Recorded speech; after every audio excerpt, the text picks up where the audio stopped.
Hello, Bwana Yesu asifiwe sana, mtu wa Mungu. Mungu akubariki popote pale ambapo unaendelea kunifuatilia, na Mungu akubariki sana kwa kuwa umepata neema ya kuweza kujumuika pamoja nami siku hii ya leo ukiwa mzima. Na karibu tujifunze machache. Ningependa kuzungumza na wewe jambo fupi na jambo zuri na la baraka sana katika maisha yako. Naamini litakutoa katika hatua moja kwenda hatua nyingine. Jina langu naitwa Apostle Atanas Klaus, na kama ndo kwanza unajiunga pamoja nami, tafadhali bonyeza neno subscribe chini ya video hii ili uwe mwanafamilia wa chaneli hii pindi ambapo masomo na vipindi mbalimbali vitakuwa vikiwekwa mahali hapa, basi uwe wa kwanza kupewa taarifa. Karibu tujifunze jambo hili fupi ambalo wengi wameshindwa kutembea nalo ama wameshindwa kuishi nalo, ili liweze kuwasaidia katika maisha yao ya mwilini na ya rohoni na katika uzao wao. Iko dhana ambayo kama wanadamu tumezoea, na yako maneno ambayo tumezoea kuyasikia ama kutamka ama kutamkiwa, ya kwamba mtu akisema Mungu akubariki, ubarikiwe. Na wakati mwingine tumekuwa tukiomba Mungu nibariki, Mungu bariki kazi za mikono yangu, Mungu bariki biashara yangu, Mungu bariki watoto wangu, Mungu bariki mashamba yangu. Tumekuwa tukiomba sana, na wakati mwingine hata tukifunga, lakini hizo baraka hatuzioni.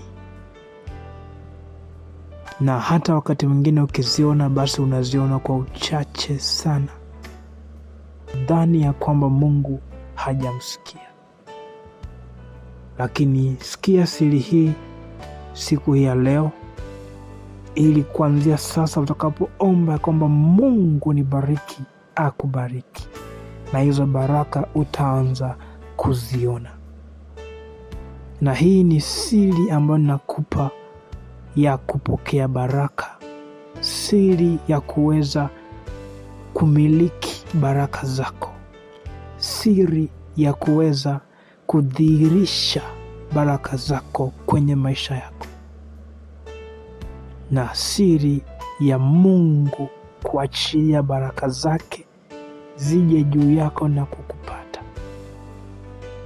Unaposoma katika kitabu cha Mwanzo 22:18 utaona ya kwamba Ibrahimu alibarikiwa si kwa sababu ya imani yake kubwa, bali Ibrahimu alibarikiwa kwa sababu ya utii. Ibrahimu alitii sauti ya Mungu na kufanya kile ambacho Mungu alimwambia afanye. Ni kitu ambacho hivi leo watu wengi tumekuwa tukishindwa kutii maagizo ya Mungu. Tunafanya yale ambayo sisi tunayataka, tunafanya yale ambayo sisi tunayapenda, na tunaacha yale ambayo Mungu ametuambia tuyafanye. Kwa hiyo utii mbele za Mungu una nafasi kubwa sana kuliko hata imani yako, kwa sababu imani yako pekee haitakusaidia kupata vitu kwa Mungu. Mungu anapima utii, kwa sababu palipo na utii, imani ipo. Ila mwenye imani anaweza asiwe na utii, akaamini kitu lakini hatii yale ambayo aliambiwa.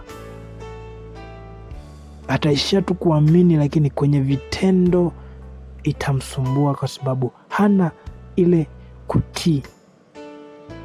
Kwa sababu utii unaendana na matendo. Imani wakati mwingine inaweza isiwe na vitendo, mtu akaamini tu juu kwa juu bila kufanyia kazi. Sasa tukisoma kitabu cha Mwanzo 22:18, Biblia inasema, na katika uzao wako mataifa yote ya dunia watajibarikia kwa sababu umeitii sauti yangu.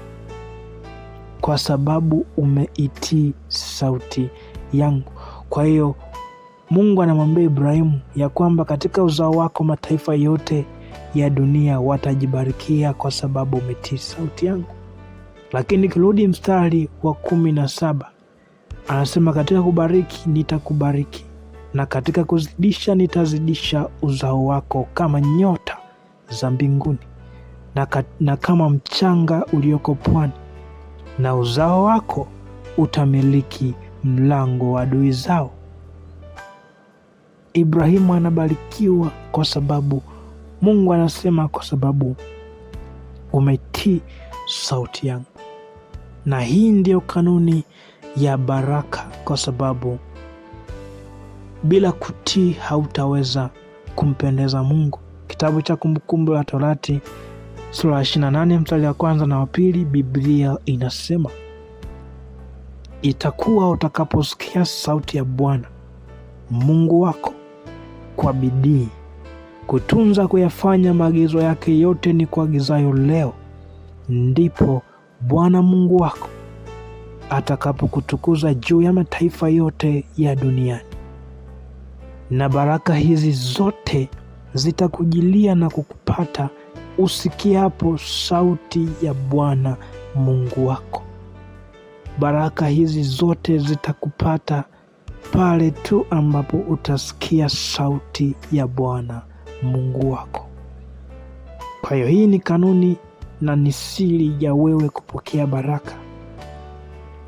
Endapo usiposikia sauti ya Mungu na kutii na kufuata maagizo yake, usitegemea kwamba utapokea baraka, kwa sababu ule mstari wa 14, Kumbukumbu 28:14 anasema, msipokengeuka katika maneno niwaamuruyo leo kwa lolote, kwamba mkono wa kuume kwenda mkono wa kuume wala wa kushoto, kwa kuifuata miungu mingine na kuitumikia. Lakini itakuwa usipotaka kuisikiliza sauti ya Bwana Mungu wako, usiangalie kufanya maagizo yake yote na amri zake ni kuagizazo hivi leo, ndipo zitakapokujilia laana hizi zote na kukupata. Kwa hiyo mtu wa Mungu, endapo usiposikia sauti ya Mungu na kutii maagizo yake, tumekuwa tukiomba baraka, lakini zile baraka zinageuka kuwa laana kwenye maisha yetu, kwa sababu hatukutii sauti ya Mungu. Hivyo mpendwa, jifunze kutii sauti ya Mungu. Kile ambacho Mungu amesema na wewe, iwe kwenye ndoto, kwenye maono, kile ambacho Mungu amesema na wewe kupitia mtumishi wake, kupitia malaika, tii ile sauti na kuifanyia kazi, ndipo utaona muujiza na mkono wa Mungu ukitenda vitu katika maisha yako. Naachilia na kuiamuru yaje kwenye maisha yako. Kuanzia sasa, jifunze ama jizoeshe kutii vitu kutoka kwa Mungu, kutii sauti ya Mungu. Mungu akubariki sana, uwe na wakati mwema. Natumaini umebarikiwa, na kama umebarikiwa, tafadhali share linki na watu wengine, ili nao wabarikiwe kama wewe ambavyo mbarikiwa. Wakaribishe watu katika chaneli hii, na Mungu akubariki kwa unavyofanya. Uwe na wakati mwema and shalom.